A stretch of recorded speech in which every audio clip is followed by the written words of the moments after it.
Hello বন্ধুরা, তোমাদেরকে আমি গেমের মাধ্যমে বিষয়টা বুঝাই। তোমরা যখন বিয়ার ম্যাচ খেলো সবাই মিলে, তখন কি অনেক সময় এরকম হয় যে তোমরা সবাই মরে যাও, বেঁচে থাকে একটা প্লেয়ার।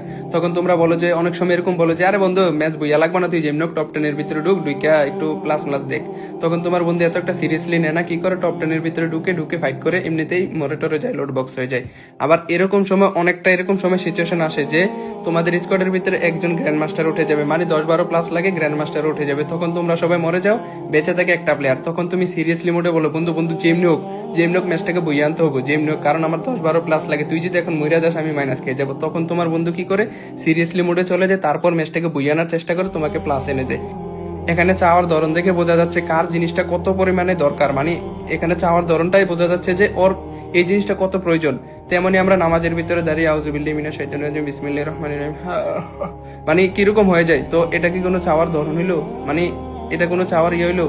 তেমনি তোমার ছোট ভাই যদি তোমার কাছে এসে টাকা যায়, আমার 500 টাকা লাগবে দিত, তখন কি তুমি দিবা? তুমি বলবা যে না, এইভাবে চাইতে হয় না, সুন্দরভাবে চাইতে হয়, আদব কায়দা আছে।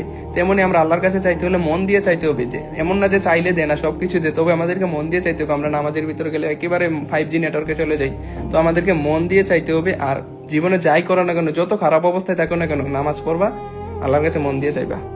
এখন মনে হয় নামাজের টাইম হয়েছে, যাও যাও।